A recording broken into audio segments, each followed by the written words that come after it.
Hello, everyone. Hello. Hi. Hi. Is everyone well connected? Everything going well? I think so. Yeah, all good here.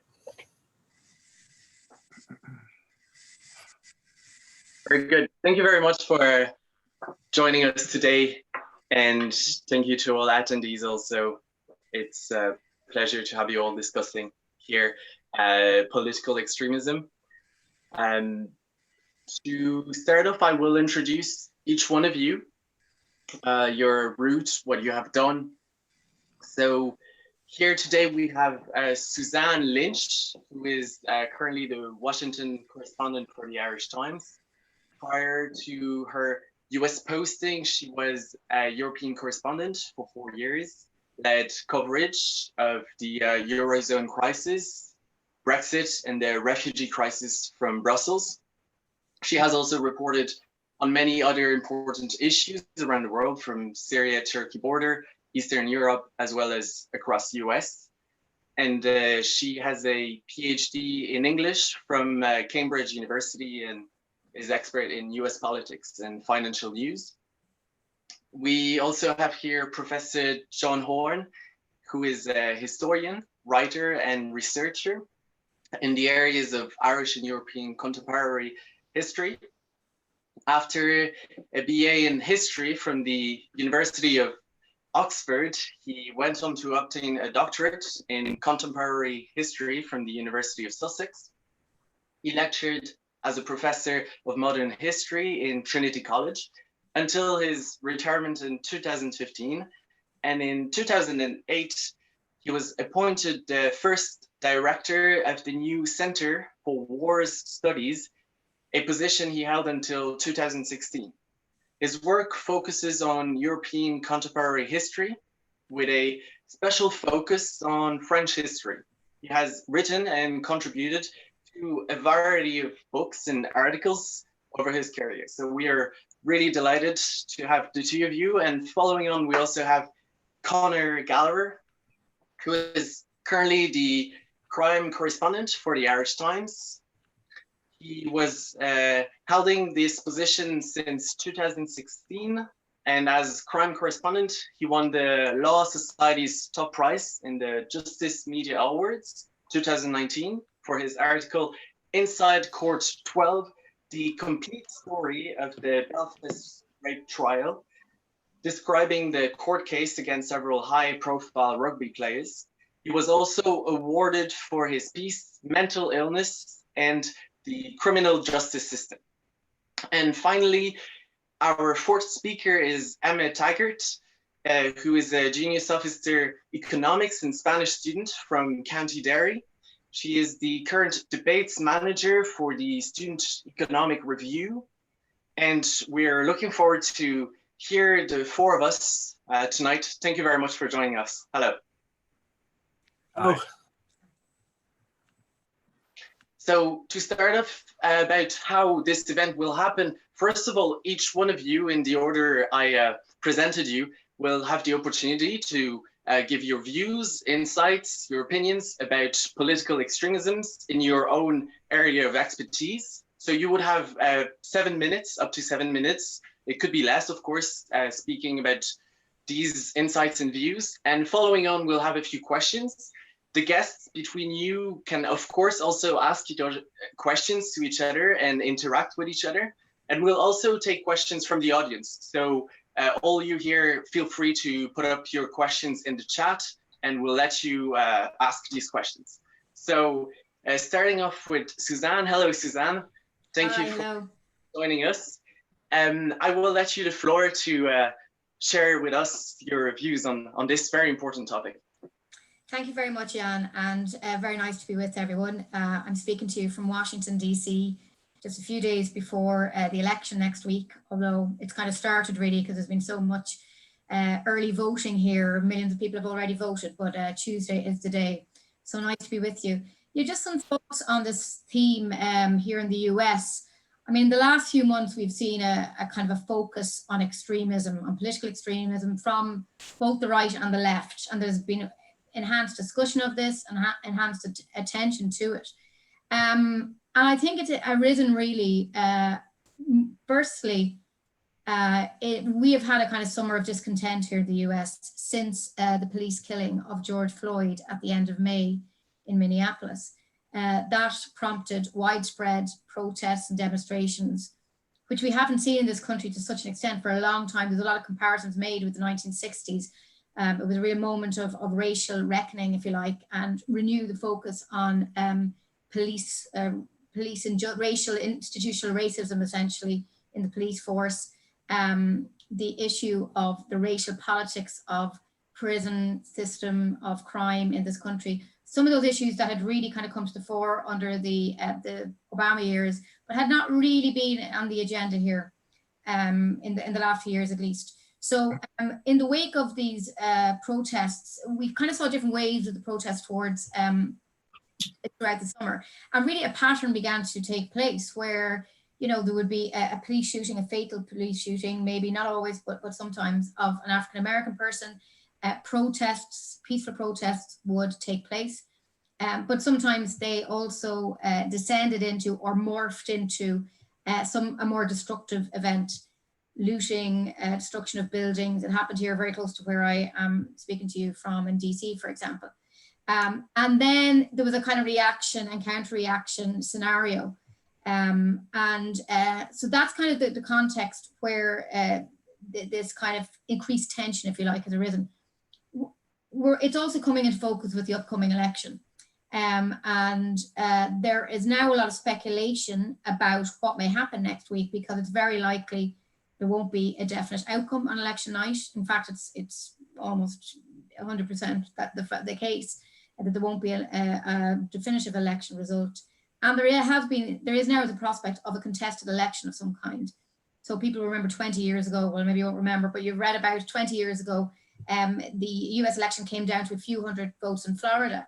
A recount went on for weeks, and eventually the Supreme Court weighed in. You know, this time something very similar could happen. There's a lot of focus on the state of Pennsylvania, which is a key battleground state. And there's a lot of litigation going on, and the Supreme Court has just weighed in on an issue about when can you accept ballots that arrive after election day, etc. But against all this, I suppose, is the figure of Donald Trump, and you know, his relationship. And here, you know, you're getting into the distinction between right-wing and left-wing extremism. Donald Trump, on at least two occasions I can think of. So in the first year of his presidency, the protest took place in Charlottesville in Virginia over the proposed taking down of a statue of a Confederate general there.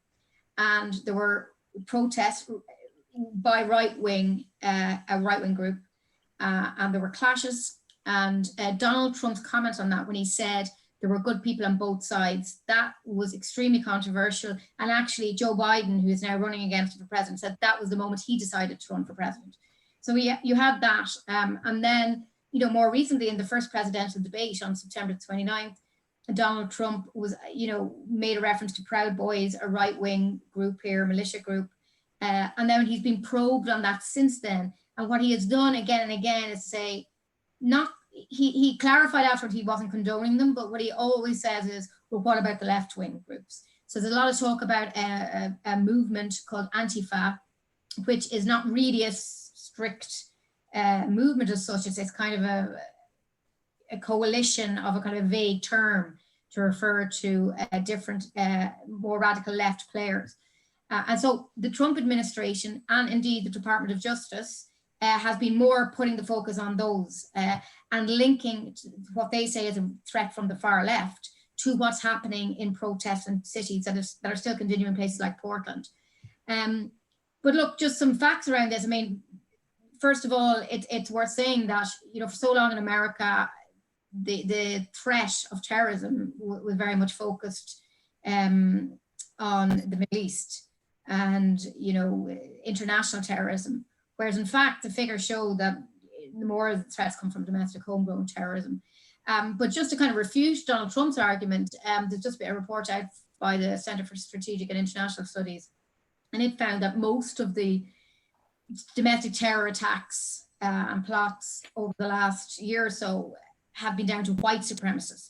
and other right-wing movements, there's been less impact from the left.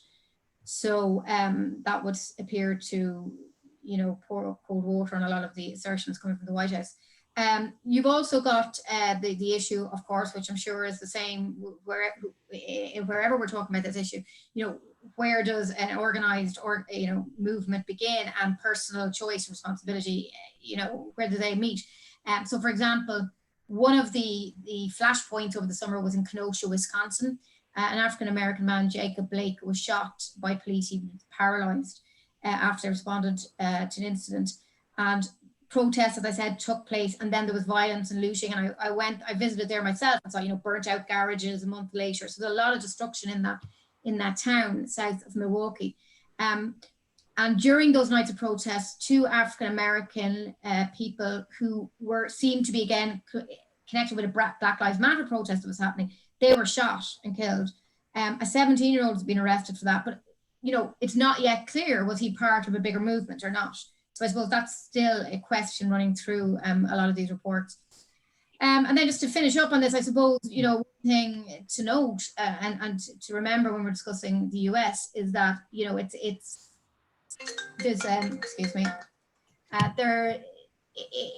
a problem, or there's a very specific situation here because of the gun culture. The right to bear arms is enshrined in this Constitution. And indeed, the Second Amendment to the Constitution actually mentions the word militia. It talks about a well-regulated militia. And a lot of the litigation, on gun crime often explores the meaning of that term that's in the Second Amendment.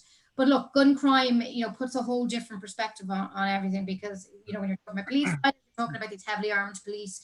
When you're talking about a right-wing extremist, you're talking about people who can legally carry weapons. And some of the right-wing groups we've seen, people have been heavily armed. And, we saw a plot recently, a foiled plot by the FBI to kidnap the governor of Michigan. And we saw pictures over the summer where some people went and kind of stormed the Capitol in Michigan, a lot of them holding arms, which they're legally allowed to bear.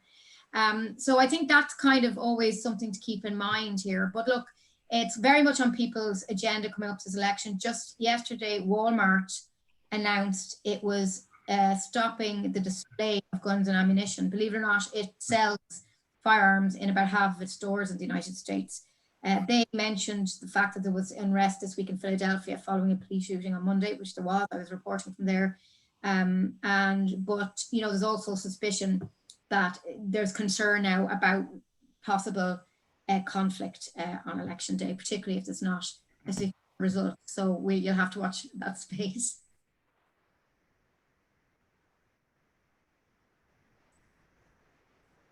Thank you very much. That's extremely interesting. And yeah, the election will show a lot of events to come. That's interesting to hear. Thank you very much, Suzanne. Thank you. We'll get back to all these topics later with questions. Thanks a lot. Following on perhaps a different part, or maybe the US also, Professor John Horn, if you want to share with us your insights about this subject also. Thank you, Yann. Good evening, everyone, and delighted to be taking part in this discussion with the Hist. It's a pleasure to be back in college, even if I'm not back in college. Suzanne's given us a wonderful kind of portrait of the immediate issues in the American presidential election. I suppose what I would like to do, since you asked me to talk about Europe, is to take a step back, as you would maybe expect of a historian, and to just probe in the European context some of the deeper causes of the manifestations which Suzanne's outlined for us, and which are often not so different in the European context, although the gun is a really interesting one. If one factored the gun into certain European situations, one shudders to think of the difference that it might make. But by and large, these are not gun cultures in Europe, so an important distinction. I suppose the point I would like to, there are two main points that I want to make in my 7 minutes. The first is to say that when we talk about political extremism, we presume a norm, that's to say a standard by which we define what is extreme. And I just want to spend the first half of what I'm going to say by talking about that standard, because the standard itself can shift. And I think that's hugely important. And then I'll go on to talk briefly about 3 or 4 of what I consider to be the deep crises of extremism, particularly right-wing extremism, which I think is the most salient form in Europe.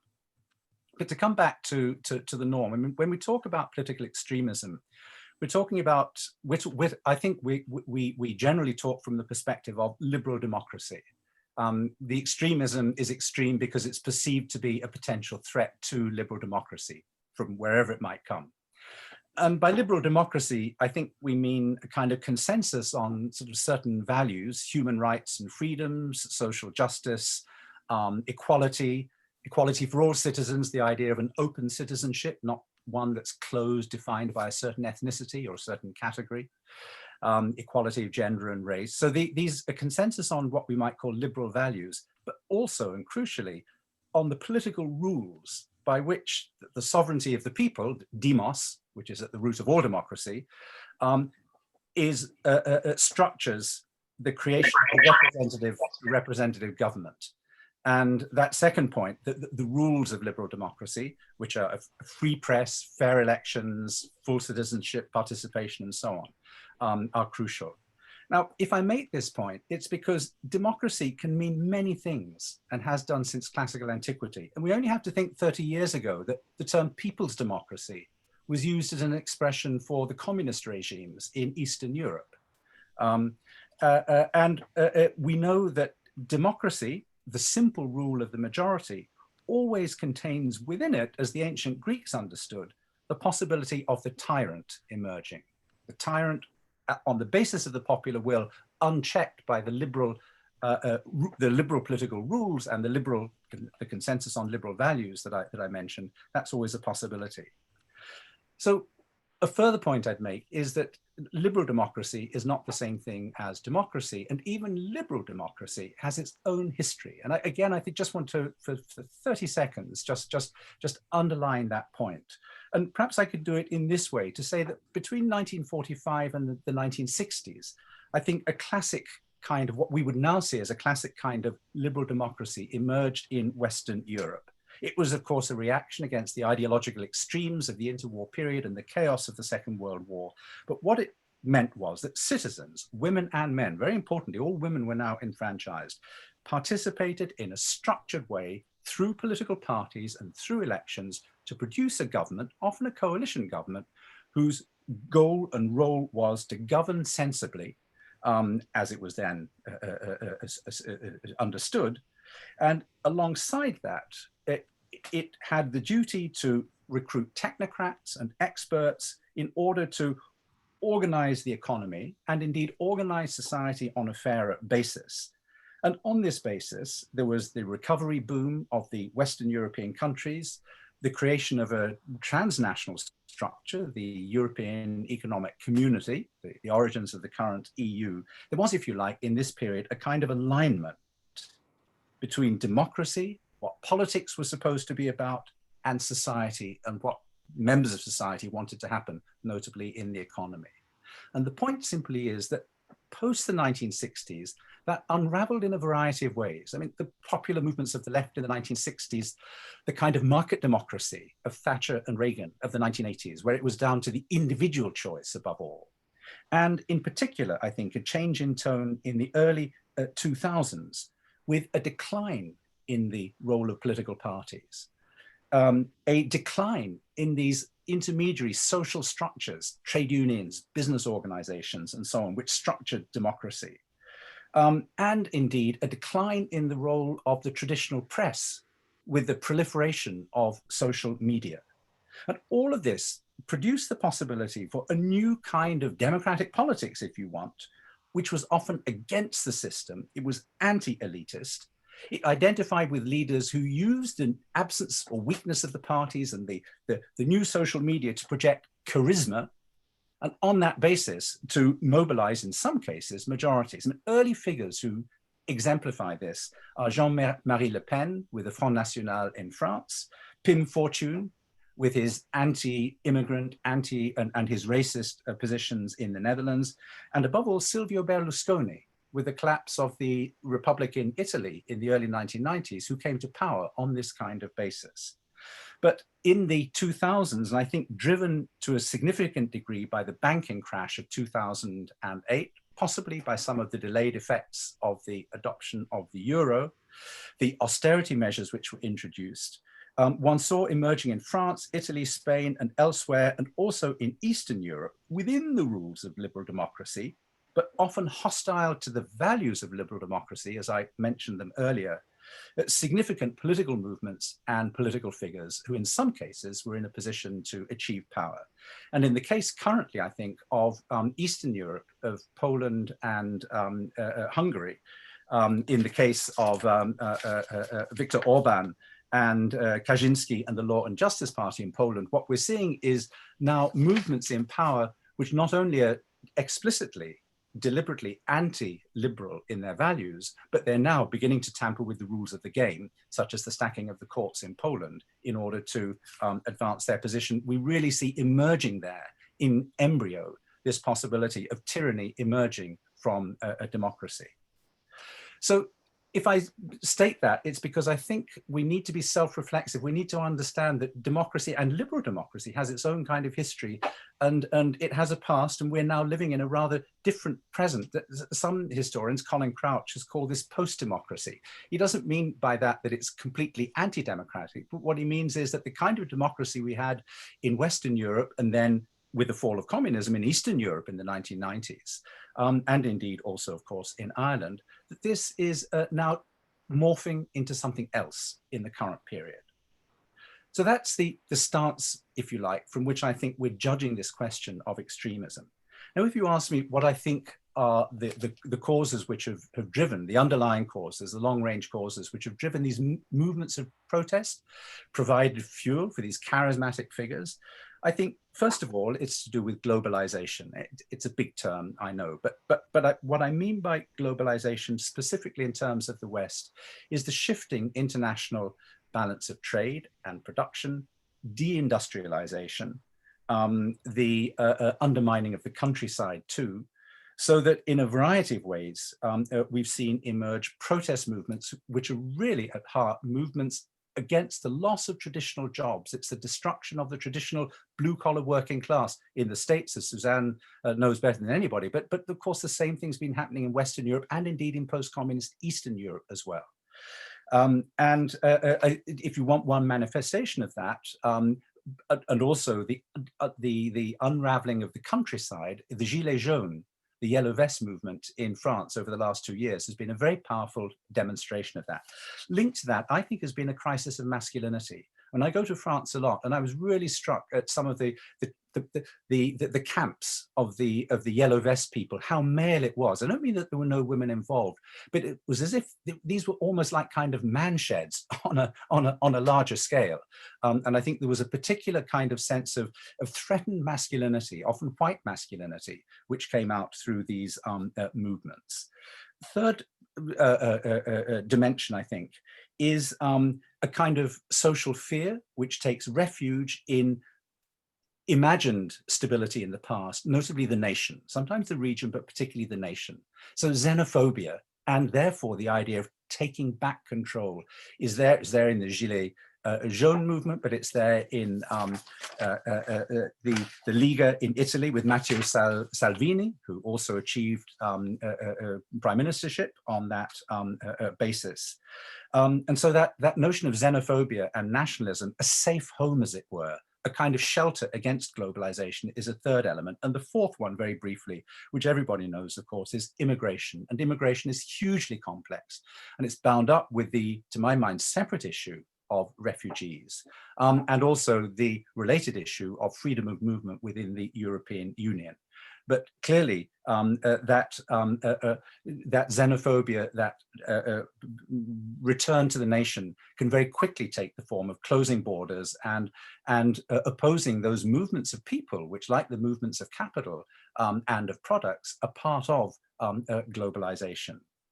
So the result of all of that, I think, and we know, and Suzanne, I think you may have been in Brussels when because I remember reading you on the refugee crisis in 2015, 2016, and the extraordinary stance which Angela Merkel took on that, and the way in which it fueled the Alternative für Deutschland, the Alternative for Germany party on the extreme right.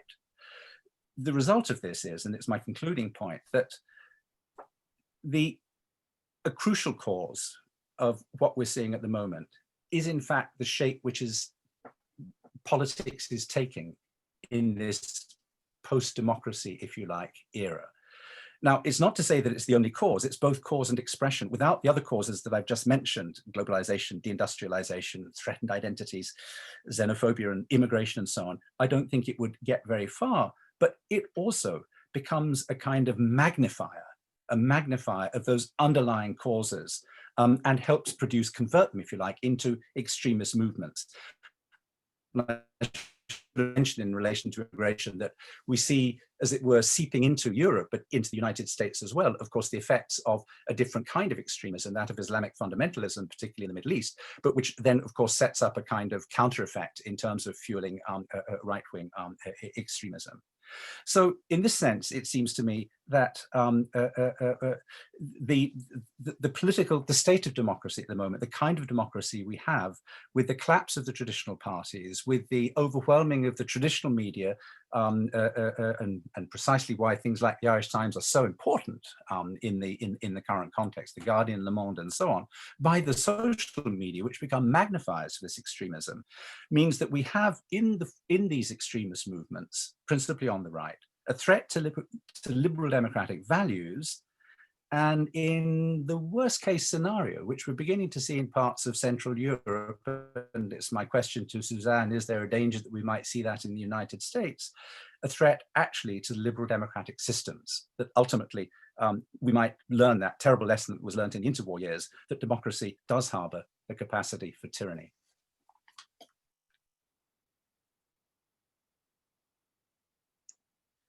Thank you very much, Professor Oren. Thank you. It was very interesting.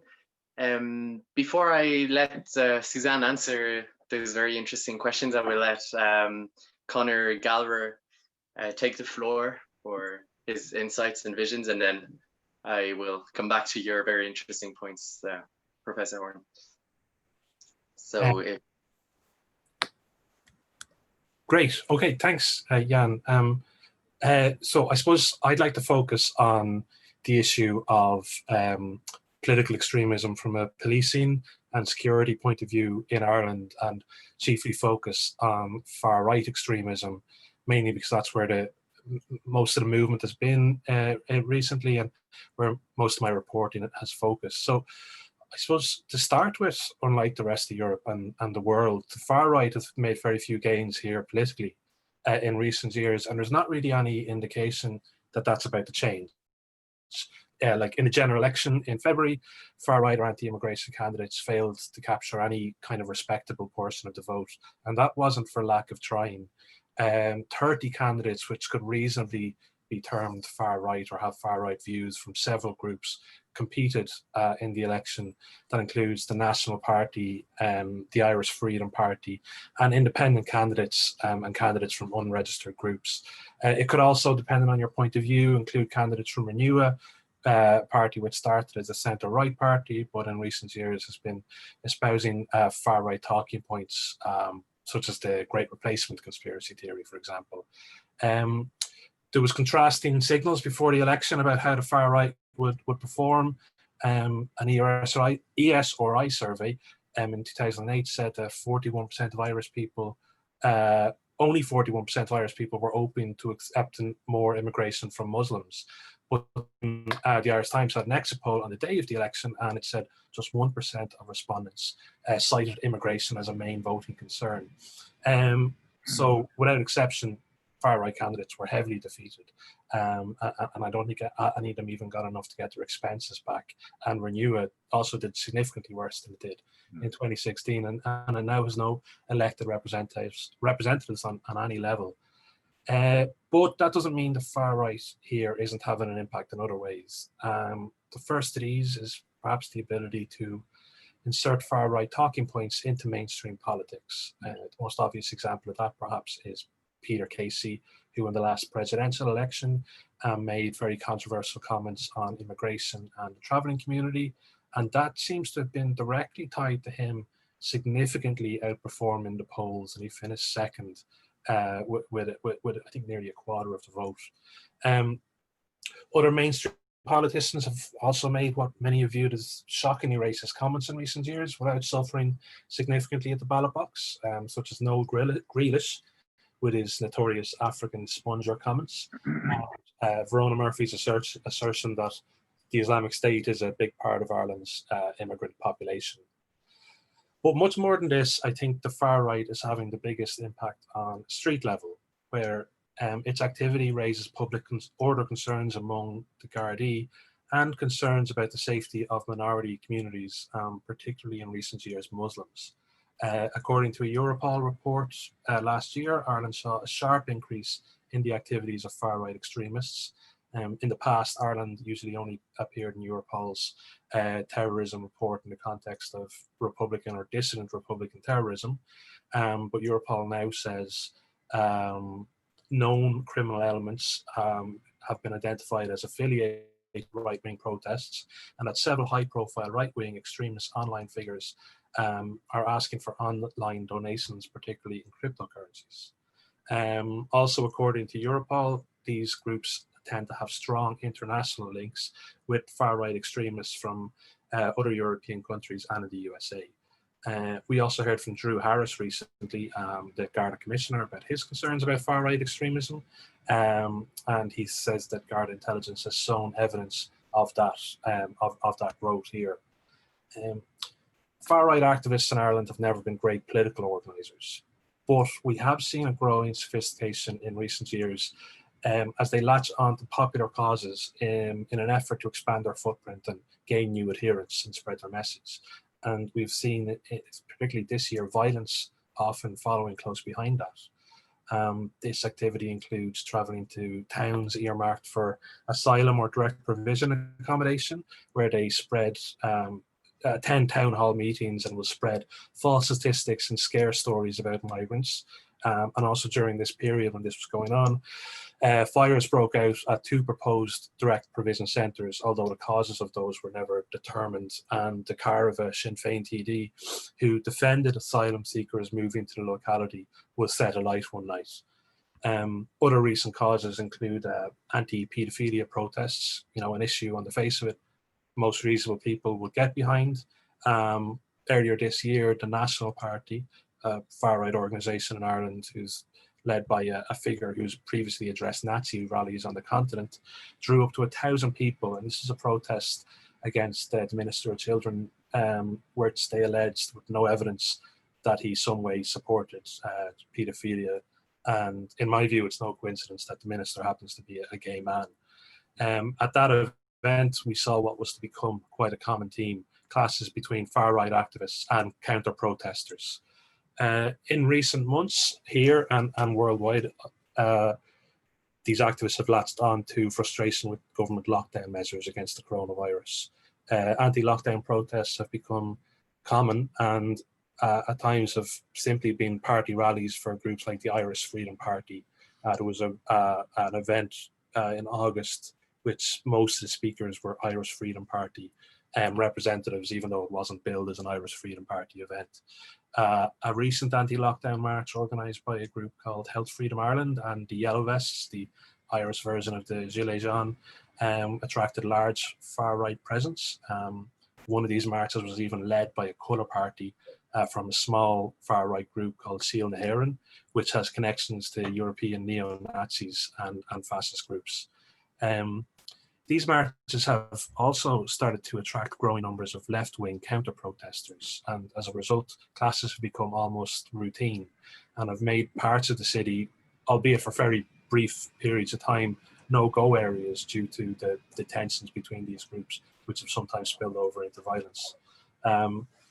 At first, these demonstrations were organised openly on social media, allowing Gardaí to know what to expect and to put in place appropriate policing resources. Recently, however, these conversations have moved on to encrypted forums, and this has made events much more unpredictable from a policing point of view, and as a result, much more likely to result in violence. So it's my view that the biggest threat from the far right here is not a political problem, but for the moment, a security problem.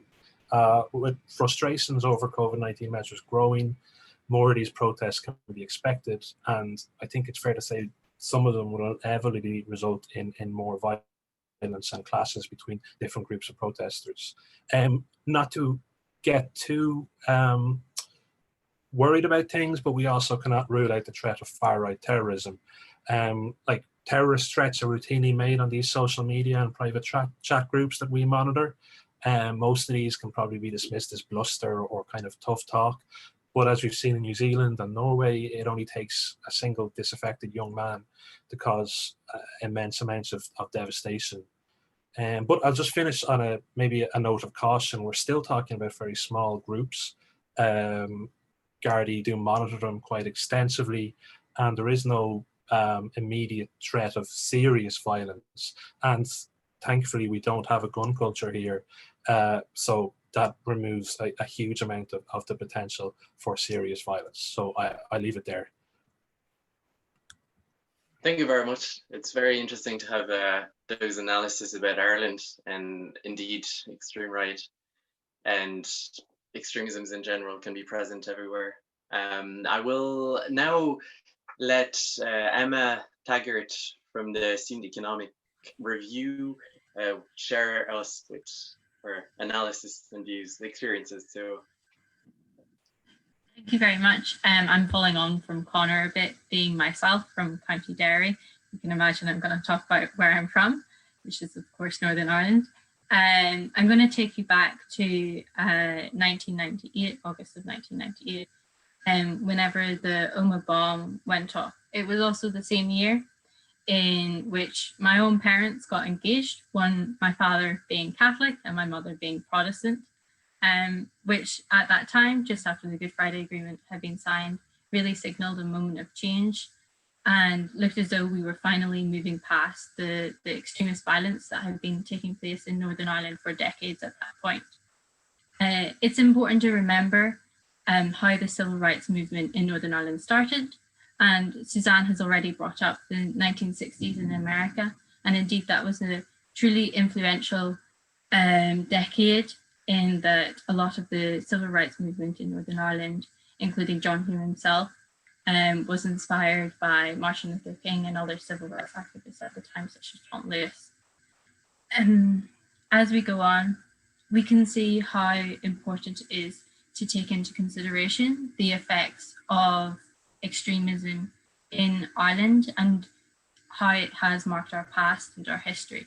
To forget this or to mark it as a chapter closed, while is heartwarming and we can see how important and influential the Good Friday Agreement has been in our peace process in the past 22 years, it's also important to point out that we should remember these events and look to them as signalers for how we can prevent these kind of things from happening again and this level of violence spreading. Conor touched on how extremism, political extremism in Ireland isn't really impacting our democracy to such an extreme percent. However, it is of course impacting our security, as he mentioned. And we can see how the change of focus has now moved from people from the north who may have been considered on these islands, both the island of Ireland and on Great Britain, as potential security threats, to now the focus is often on young Muslim men who find themselves disenfranchised either economically, socially, or facing high levels of discrimination on these lands. I was working in England this summer. I was very fortunate to have that opportunity. And I remember the only time in which I've ever come across instance of xenophobia directed at where I'm from was in England, whenever I was described as sounding like a terrorist, compared to the experiences that my parents' generation went through. This is a minimal level of xenophobia. Ever since the Good Friday Agreement was signed in 1998, we have seen the shift of xenophobia and discrimination move towards other minorities. And so it is important to look towards those groups as seeing how we can bring them into the conversation and really encourage them to look towards in being more brought in to not only the political spectrum and the political conversation, but also in our everyday dialogue and discussions that we have about these conversations. And very often talks and discussions happen in closed spaces where these people aren't brought into our conversation. And I think it's very important to make ourselves aware of that. If you look at the recent terror attacks in France, we can see how the spread of discrimination and how young men in particular can feel disenfranchised by the level of violence that is, or the level of discrimination, sorry, that has occurred to them throughout the time. And moving forward, I think it's important to note how, although this is not a threat to democracy on our island, it is indeed a fact in other European countries, such as France or Spain, where Santiago Abascal in the Vox party, an extremely far-right party in Spain, is now the third largest political party, and in which you can see how identities and the political conversation has become polarized over time. And looking forward, I believe on this island, we should be hoping to bring together a diverse group in order to have conversations about the security of our own country. While it, as again I will bring up, it's not a conversation that's necessarily, of course it's relevant in political terms, but it's not as pressing. It is always going to be an issue in terms of security, particularly as we move forward and we look at divided relations and divided views and more polarizing views on the issue of the border and Brexit. Thank you. Thank you very much, Emma. It's very interesting to know your experience and your analysis on all this. Thank you. And I want to let maybe Professor Horn come back to, I think you had some questions for Suzanne earlier and I didn't let you have the opportunity to ask them maybe, if you... Sure, thank you very much. I mean, there's so much to say in relation to all of the questions then. The question I was raising is that within a democracy, within a liberal democracy, the elements that once they get power, which first challenge the values, what we might consider to be the consensus on that democracy, and then begin to test the rules and possibly even to break the rules, which I think is exactly what's happening in Poland and Hungary. Suzanne, I wonder whether you see this as a serious possibility emerging out of the Hung election, which you were talking about. My question to Conor and to Emma, to both of what you're saying, is whether you think, I mean, Conor, from your security perspective, and Emma, from your knowledge of Northern Ireland, whether you think there's any possible link between the kind of far-right Irish Freedom Party groups that you were talking about, Conor, and dissident republicanism. After all, I mean, if we go back to the period of the Second World War, we have somebody like Sean Russell, who in the IRA, in Nazi Germany, supporting the Nazis. It's not something which is unknown in the past, even though I don't say that it's necessarily typical of republicanism. Do you see that as a possible danger? Okay, well, maybe I'll come in first, Sarah. Thanks, John, for that. Yeah, look, there is a lot of concern because Donald Trump has said explicitly that he's tried to sow doubt about this issue of a free and fair election. And one of the reasons is because this year we are going to have a big increase in postal voting. And I mean, I was going to start off the answer to your question by saying the US political system, or the US system, has got checks and balances, and it has got, you know, separation of powers, and it's got a court system. So, you know, no matter what Donald Trump, how far he wants to push those rules, you know, there's something holding him back. In saying that, as I'm thinking that through, we are just in the wake of having a third Supreme Court justice nominated by Donald Trump. So we have a situation in this country where the Supreme Court and lower court are completely politicized. In some places, in some states, actually people vote, they elect their judges. In Louisiana, for example, is one state. So I suppose, you know, how neutral are they? And this may be a big question in next week. One thing that, again, I think is distinctive about America, and it's a problem sometimes. I mean, it's one of the reasons why there was a civil war in the 1860s, but is the tension between the states and the federal level. So each state is responsible for running the election. And as a result, you've got this patchwork of systems. So in some states, they can accept votes. You have to get your postal vote in by the end of business on the 3rd of November. In other states, they can accept them 3 or 4 days, even 6 days afterwards, as long as there's a postmark showing that they have been posted. Now, the Supreme Court already this week has weighed in 5 times on different kind of emergency election issues. And this is very likely the same is going to happen after the election, because Donald Trump won the state of Pennsylvania, very important, by only 44,000 votes. It's a population of 12 million, so a tiny amount, less than 1%.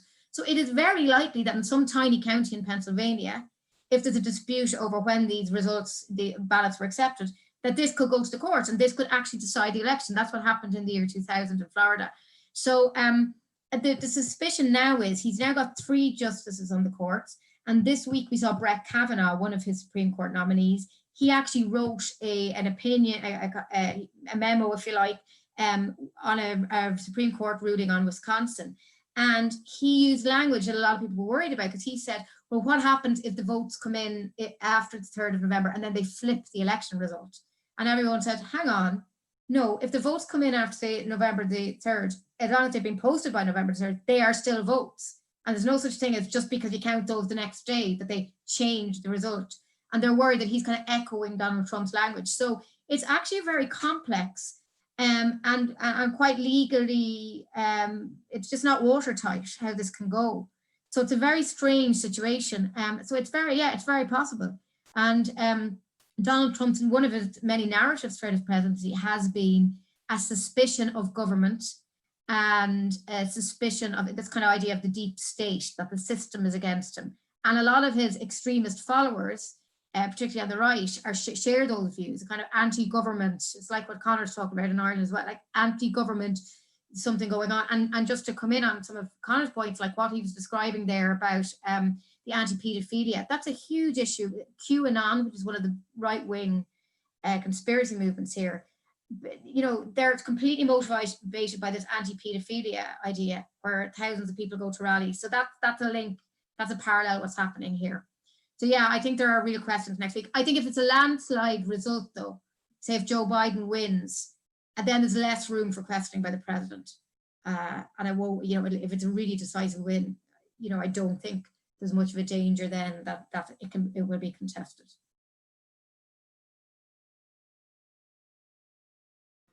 Should I come in there? Just on the question of the role of dissident republicanism in the far right in Ireland, I think there's no, or on an organizational scale, there's no dissident Republicans involved in the far right that I've come across, but there are individual young men, angry, disaffected young men who at one stage would have been a member of this or that dissident group, which is either broken up or splintered, who are now drawn to some of these far right groups. These groups or these young men are, some of them are just out for to cause trouble, but while some would kind of feel left behind with an increasingly progressive Ireland. But on an organisational scale, there's no presence that I've heard of. Most of the groups I've spoken about that you classify on the extreme right, like the Irish Freedom Party and the National Party, and that Síl na Éireann group, would espouse hardline Republican views of 32 county republic.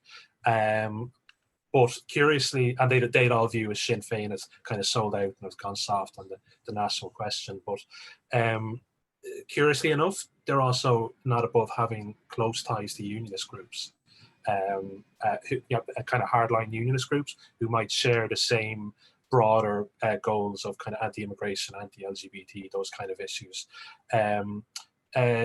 Also, just to add, there is evidence of dissident Republicans in the counter-protesters, the people opposed to this, most notably Sarah, which has been linked to the new IRA, which was kind of most infamously responsible for the murder of journalist Lyra McKee a few years ago. So it's not just on the extreme right, but it's not a major factor as far as I can gather. And just as Susan was saying about QAnon, we also have weekly QAnon protests outside the GPO every Saturday, where they will have the banners and wear the T-shirts and stuff. And they will try to tie it into Irish issues. Like, for example, Simon Harris, when he was health minister, put out a really innocuous tweet about how he was kind of looking forward to getting a pizza tonight. And loads of people, QAnon adherents, saw that as a nod to the deep state because of this whole Pizzagate connection. It's baffling. I don't pretend to understand it, but I just thought it was an interesting Yeah, there was a theory around the last election that Hillary Clinton and Democrats on the deep state were running a paedophile ring from a pizza restaurant here in Washington, and someone arrived with a gun to the restaurant. So it's a good example of how, with all this chat online, but sometimes it has real results. So yeah, that's very interesting that the QAnon people it's happening in Dublin too, yeah.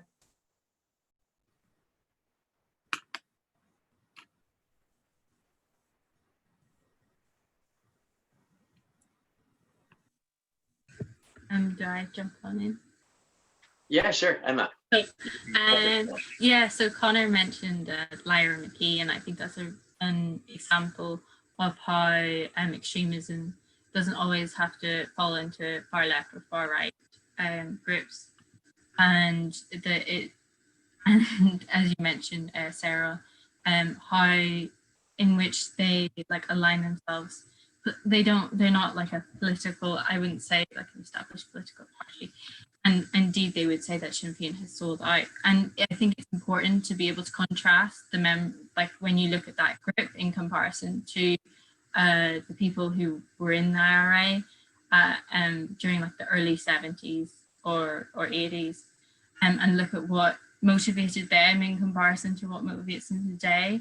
And although it's a much smaller minority, thankfully, and there are only several members, and we can, the numbers are far less and on a far smaller scale. I think it's important whenever we look at the murder of Lyra McKee to see that it only takes one person, as has been reiterated throughout this conversation, in order to cause such a conversation and such a saddening topic that really marred the North and was on our news cycles and in our conversations, indeed for months and years, and will continue to be afterwards.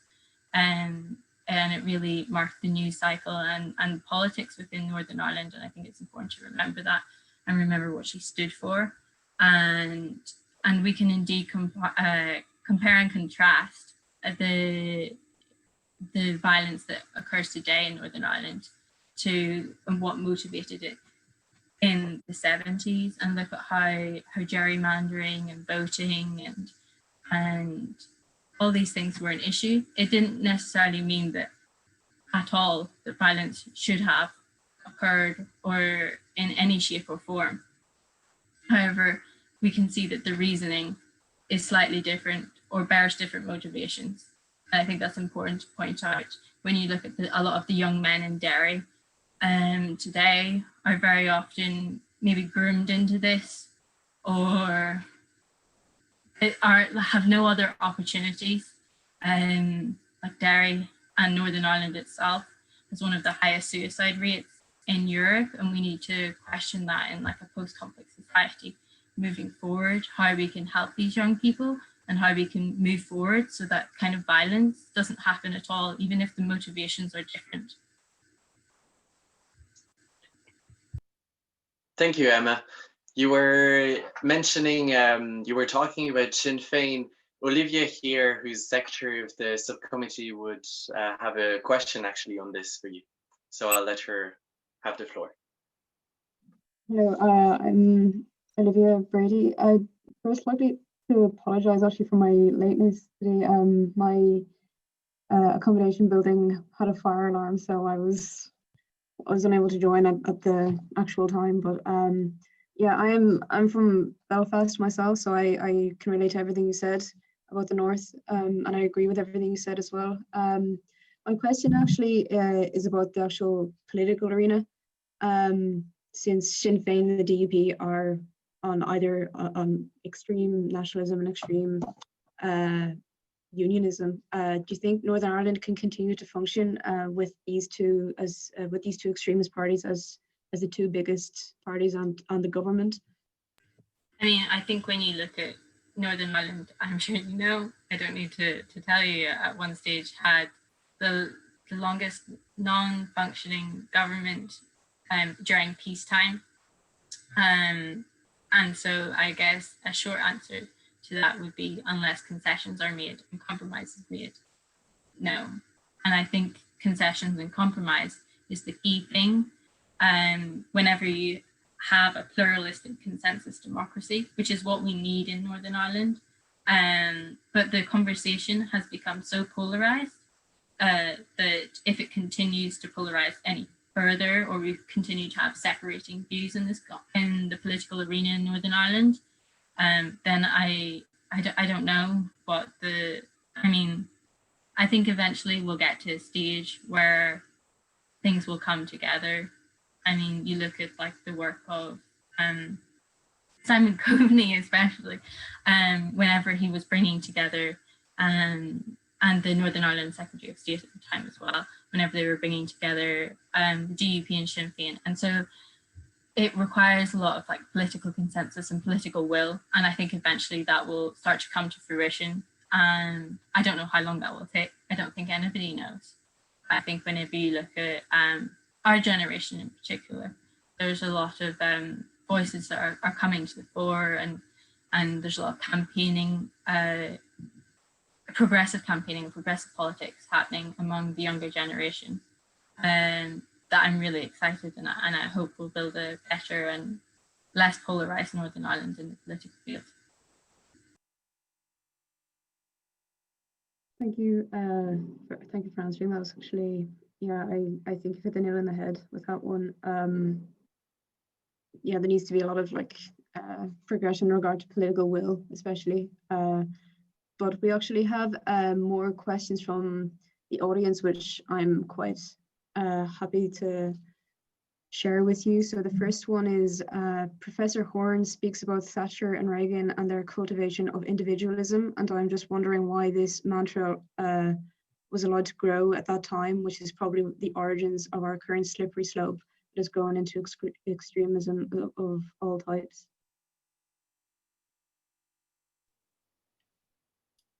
Thank you. Yes, well, I think that ideologically this was something which was associated clearly with Thatcher and Reagan and Reaganomics in the 1980s. But if the question is, you know, why was this allowed to grow? I think it, in a sense, it grew organically because that sort of more structured democracy, which I was talking about earlier, which achieved extraordinary things, including integration and reducing inequality, came at a certain cost, and I think, you know, part of that cost was a constraint of individual market freedoms. And as living standards grew, and as we came to define ourselves more and more as consumers, then that economic individualism, it goes beyond economic individualism, but that economic individualism became something that was very important, and I think has remained so. There's a paradox to it, which is that we know, because of that accelerated globalization, global integration from the 1980s, that this also meant that there were winners and losers. And often the losers, we've been talking about the economic losers quite a lot this evening without necessarily naming them as such.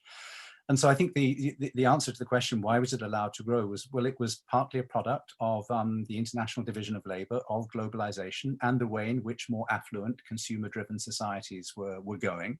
And that created resentments, particularly then, on the part of those who were left out and who often suffered. So, you know, the Gilets jaunes, when they were told that they actually had to pay, you know, this extra carbon tax in France, but petrol was a hugely important part of their budget because they live in the countryside, they exploded.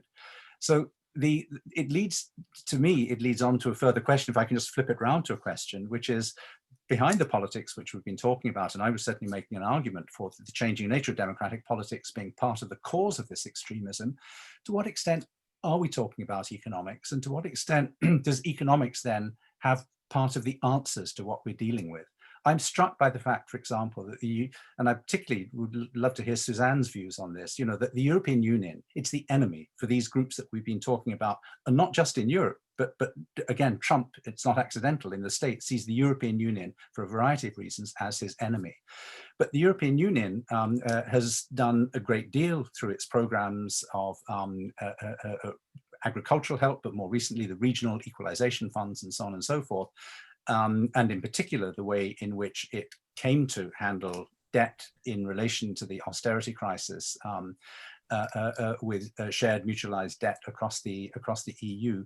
The EU, it seems to me, is part of the solution. But can I phrase the question like this? Given the fact that the EU is seen as the enemy by almost all of these right-wing extremists that we're dealing with, and by the way, I think the importance of the EU for Ireland vis-a-vis Brexit is one of the reasons, in fact, why republicanism in Ireland remains muted in this regard, because it remains EU because of the political context vis-a-vis the United Kingdom. But do you see the European Union as the problem or the solution?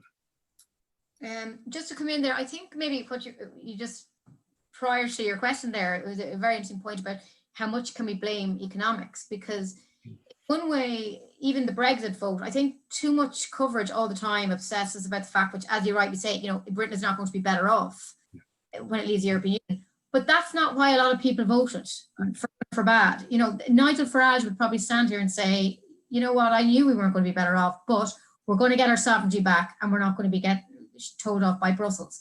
And that's, you know, so it's not always rational, and that's not always why people make those decisions. So, you know, free trade is the same thing, you know, globalization and open borders. Like, what's the irony here in America is that the Republican Party, Donald Trump's party, was always the party of free trade and open borders and anti-protectionist. And then Donald Trump comes along and he's one of the most protectionist presidents we've seen. And he's all about, you know, so from that point of view, linking back to what we said earlier, I think one of the things, just to pick up what Conor was describing, and yourself, John, as well, when we're describing, I think, Conor, you made the point that one of the impacts of far-right parties, and say in Ireland, is not so much that they get power, but that they impact how they force the mainstream parties to go more extreme. And the classic example of that, I believe, is in France, like the Marine Le Pen's party. You know, they forced, you know, so the other party to take extreme, you know, more to the edges a bit more. That in Britain, you know, arguably, if there was no UKIP, if Nigel Farage's party never existed, arguably David Cameron would never have called that referendum to leave.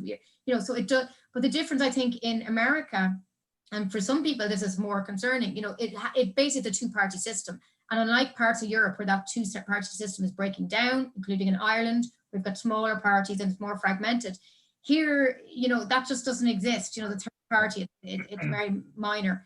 So as a result, what's happening is in both parties, well, you see Donald Trump, who's, you know, has these extremist views, as I said at the beginning, about Charlottesville and white supremacism, etc., you know, being the symbol of the main Republican Party. And then, of course, on the left, in the Democratic Party, it has its own battles about a more radical left position within its party and the more mainstream symbolized by Joe Biden. But, you know, Trump himself in a rally the other day said, at his rally, he mentioned Bernie Sanders, and he's aware that Bernie Sanders is one of the most left-wing politicians in America, and Donald Trump actually have a lot in common, because they're anti, you know, this populist view, anti-multilateralism, nationalistic in their own ways, really, and know all about the worker in America first, and in a different kind of way. So, you know, the political extremism operates in different ways depending on what your political system is. So I meant to bring up that point earlier when Conor was speaking. So.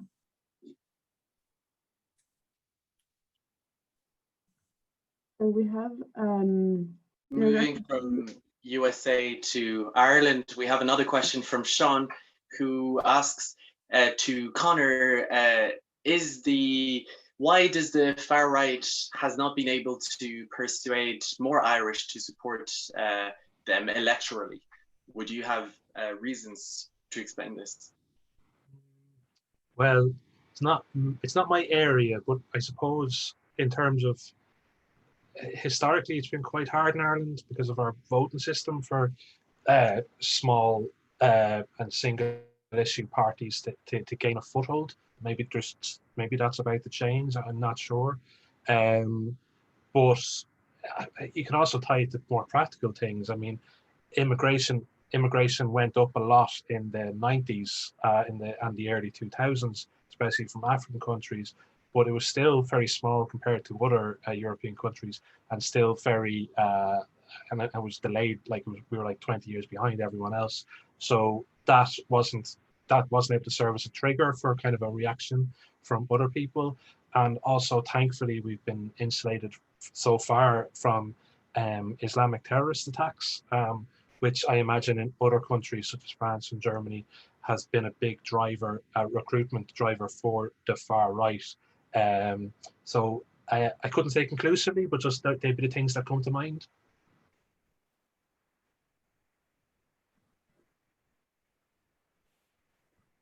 Thank you. We have also a question from Ben Ryan, who's from the Robinson Subcommittee. He is asking to the whole panel, how do you think COVID will impact the rise of political extremism? He mentions the fact that you, Conor, mentioned the link between far-right groups and the lockdown frustrations. Is this something that we can also see in Europe and US? Starting off with Conor, if you want to, and then I will give the floor to other speakers. I think lockdown protests are going to continue as long as lockdowns continue, and that might be for another year, hopefully not any longer than that. But it's whether the far right can capitalize on it. So a lot of the people at these protests, especially the larger ones, are not far right. They're people who maybe dispute some of the science involved in COVID-19, or who maybe their business have been shut down, or they suffered economically. But they'd have like their views on immigration, or LGBT issues, or any of those other touchstones are not to the right or left or whatever. So I think these protests are going to continue. I think there's a growing realization of the far right's efforts to kind of put themselves in the middle of this movement, and I think other people involved in the movement are trying to distance themselves from it, and they were maybe quite naive at the start about people supporting them like that. But I do think it's a danger, and it is something they're going to continue to exploit, and especially with like government missteps, like Damien English saying there's clothes aren't essential items. I mean, these are great things for extremist parties to latch onto, and kind of they can hide their more distasteful views behind kind of popular anger at the government. But so I'm not sure. I suspect that people are a little bit more wise to far right infiltration of these groups, so maybe their impact might be lessened in future protests. Thank you. Emma, do you think that COVID will impact the rise of extremism?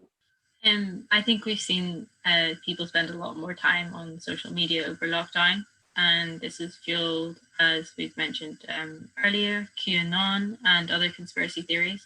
People are spending more time indoors, spending more time online. And so once you have someone in your friends list on Facebook who's doing that content, and if you're close friends with them on Facebook, then Facebook will eventually suggest it to you through big data and the good tracking cookies that we use. So this is definitely a massive problem. And if you look at the exponential growth of QAnon and its spread of conspiracy theories, we can see how over lockdown, like there's graphs of when searches for QAnon content on Google, and it's exponential. There's a really good article in The Guardian, I think came out earlier this week, about how 1/4 of people living in the UK believe QAnon conspiracy theories. So this isn't something that's really on the sidelines, or like it's starting to hit the mainstream. If 1/4 of people in the United Kingdom are believing in these things, it's definitely a cause for concern. And once your tracking data and your cookies show that you're viewing conspiracy theory content, is going to suggest more and more of that achieve. So people will just become more and more misinformed due to the practices that are in place in these computing companies and multinational corporations. I'm going to recommend another book as well as an article called Weapons of Mass Destruction by Cathy O'Neill. And she shows how initially banks during the financial crisis were using big data, but now this is turning into our policy decision making and indeed in our social media networks. And so I definitely think it's something that's a growing cause for concern as we spend more and more time on social media during lockdown. We are going to be continuing to see this content have exponential growth over this period, causing further misinformation.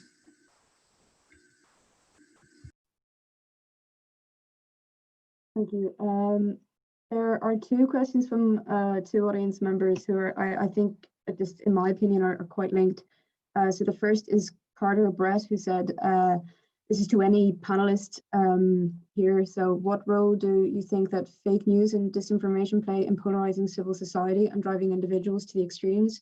And Oliver Fisk, who is also to any panelist as well, who asks, how significant is the role of social media networks as platforms upon which these extremist political movements develop and coordinate? Are there any reforms available to social media companies that would decrease the dangers at hand? Yeah, I'll take that one just before I have to go here. But the role of social media is huge in this, and particularly, I know it's probably the same in Ireland, but here a lot of the anti-mask rallies and a lot of the protests over the summer here were organized on Facebook. Now, like, there's been a big change in the US over the last 4 years. I think there's been a lot more willingness on the side of Democrats and Republicans to regulate social media companies. So I used to report in Brussels, and the European Union was way ahead of America when it comes to social media regulation. And it was criticized even by Barack Obama when he was president, very much a defensive posture by the Americans, because a lot of these social media companies are all American companies, and they're all Silicon Valley. So, but there's been a big change here, I think, in the last couple of years from both the left and right. I mean, 4 years ago, there was actually serious talk that Mark Zuckerberg, founder of Facebook, could be a Democratic candidate. How things have changed. Now he's more, people, that is not on the agenda, and he's been criticized a lot for Facebook's role in disinformation. So if we have a new president after January, that will be an interesting theme to look at. And it depends on the makeup of the Congress as well.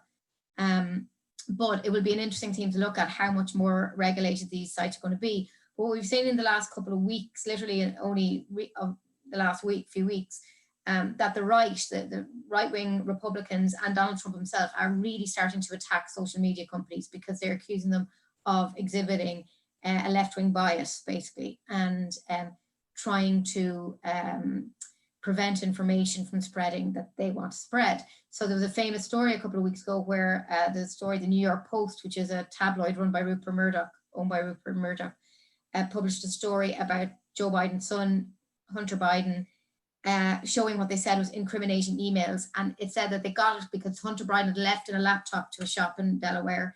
It had been repaired and he never came back to collect it. Now, it turned out that lots of other media organizations were given this information, but basically couldn't stand it up.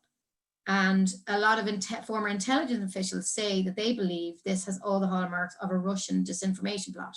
So but this has dominated the story on Fox News for the last few weeks, and Donald Trump keeps coming back to it at the rallies. He's saying the real scandal is Hunter Biden's laptop, and the media just isn't reporting on it. So, you know, it's the issue of media. I mean, Donald Trump has obviously been talking about fake news from the beginning, but he's definitely turning his attention now more to social media giants. So I think that's a really interesting trend, the way that was working here, as I say, in the last few months. Thank you, Suzanne. That's very interesting to see those trends evolving. You're in a very busy period of time with the election, so I will let you go. For the other panelists, maybe I'll ask just one last question, taking from the audience, and I will let Suzanne go. Yeah, it's a very busy period of the elections. It was very nice of her to join us, regardless of the busy agenda. Sophie O'Riordan is asking, for you, Professor Horn, perhaps, how do you think democracies, perhaps specifically European democracies, can prevent turning to tyranny, or is it perhaps almost inevitable for all democracy as part of a political cycle, is what Sophie O'Riordan is asking. So I can let you answer. Absolutely. Thank you very much, Sophie. I think it's a great question. And it also enables me to say a little bit something in response to that very interesting question about COVID, whether COVID is exacerbating extremism. And let me just start with that last point first, because it's a way into briefly answering this question.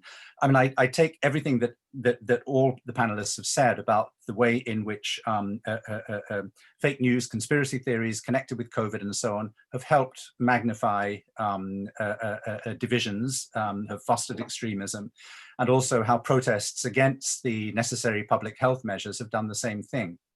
But I think one can also look at it from the opposite way on. And I don't think we should necessarily be as pessimistic as those earlier answers may be implied.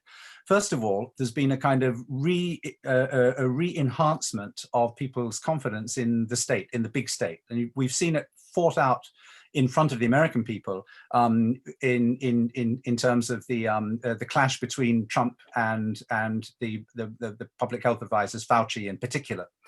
But in most European countries, it seems to me that what has happened by and large for all the protests which have happened around the margins is that people have trusted the state, they've trusted experts, they've trusted elected representatives. Also, the ways in which the states have responded and backed in that by the European Union has been the opposite to austerity after the 2008 banking crash. That's to say, the taps have been turned on in terms of funding. So in other words, the economy with the state in charge has been brought to people's aid in terms of coping with COVID. One always, historically, as it were, has to try and imagine what, you know, the alternatives, how things might have been otherwise. And if you subtract that state aid, then the kinds of protests which we would have across all of the societies concerned would be massive, I think, and without any comparison to what we're actually seeing at the moment. And that brings me, I think, to the third aspect, which is that I think that for all of the protests, what's been more salient and more impressive for me has been the reaffirmation of a kind of citizenship. We're all in this together, we're all equals, anybody can be affected by this, and we have to look after those who are most vulnerable.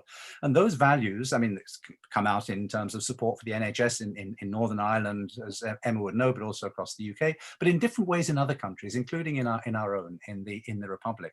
I think that that's helped to re-enhance a sense of what I would call civic citizenship, which is the core value in terms of the values of liberal democracy. So briefly, to answer the question, Sophie's question, what can liberal democracies do? Firstly, they can precisely reinvigorate liberal democratic processes, and they can pay particular attention to the importance of the economy, perhaps relearning some of the lessons of redistributive social justice from the social democracies periods of the post-Second World War Europe.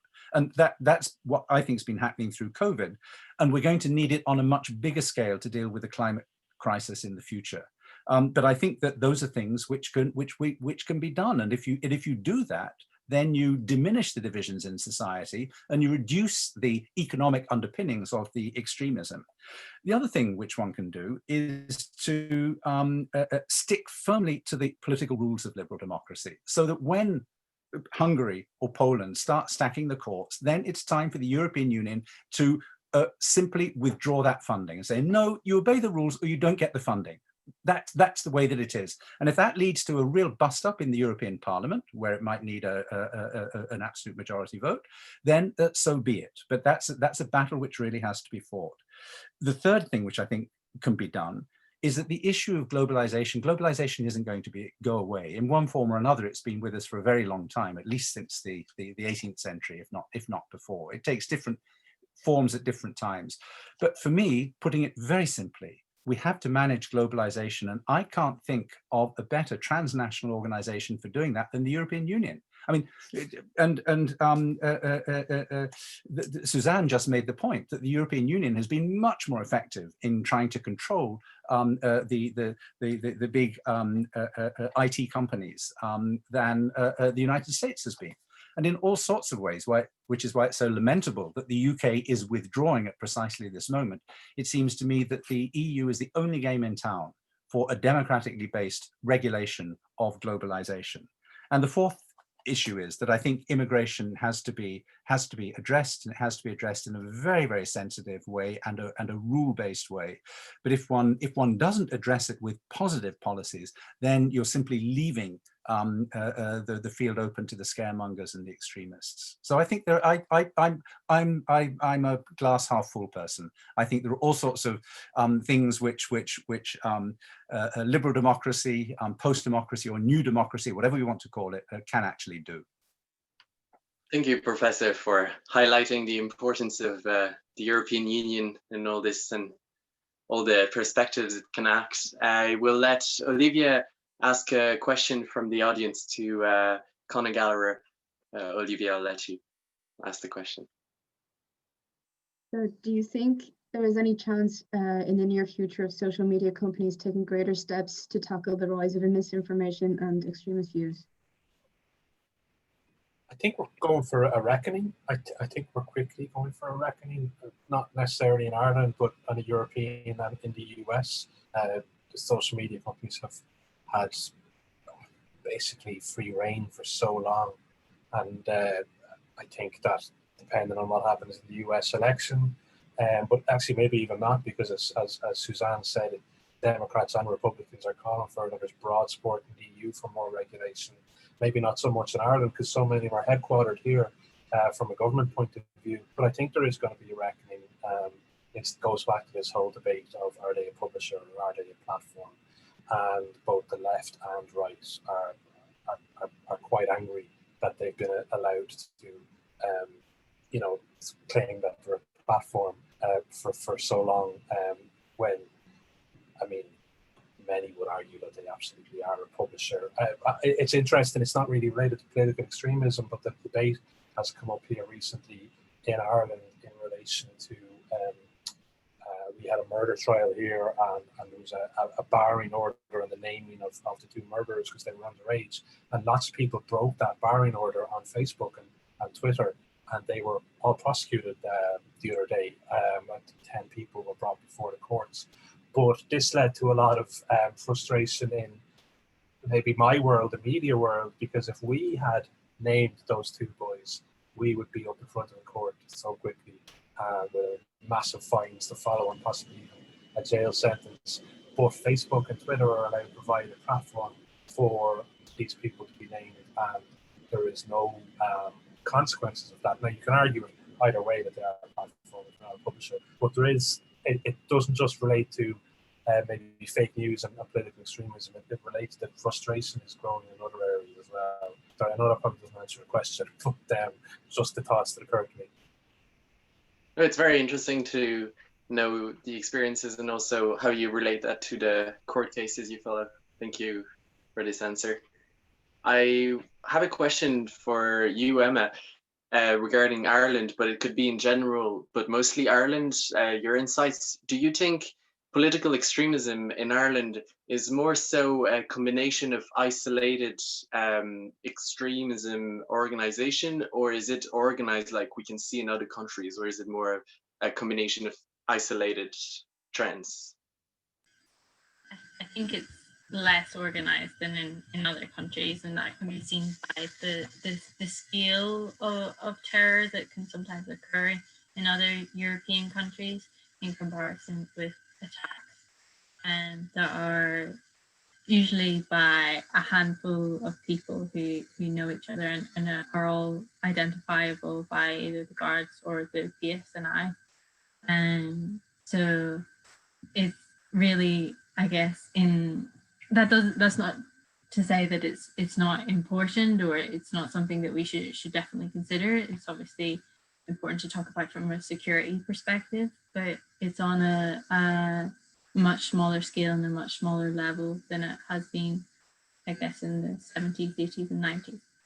And so that's something to be thankful for, and to carry forward into the future is to hope that we can reduce that to the point where it's minimal and that we don't have to talk about it and it doesn't become something that affects too much our political discourse in the future. Although, of course, it was an important talking point, with Peter Casey making comments, as has been previously mentioned. Right. Thank you very much, Emma. I think we end on a note of optimism, of positivism with your last words. I think it all ends with a good future and positive ways to avoid falling in political extremism, which I think we all agreed wasn't a good solution with all the speakers' interventions. So thank you all. I think we're coming to an end. It's been an hour and a half long, very interesting, full of ideas panel discussion. I really want to thank the speakers for coming, the guest speakers. We really, really appreciate that. I'm pretty sure the students appreciate it too a lot. There has been good turn up and we're really glad for that. We're really happy to have Suzanne here who had to leave, but it was already agreed. Busy period for her with the election. So thanks so much to everyone. And we'll leave it there unless there is some comments that really need to be made in addition on top of this. But if not, we'll just end the event there, and we'll let all our members follow us on social media for future discussions as interesting as this one was. Thanks a lot. Thanks so much. Good night.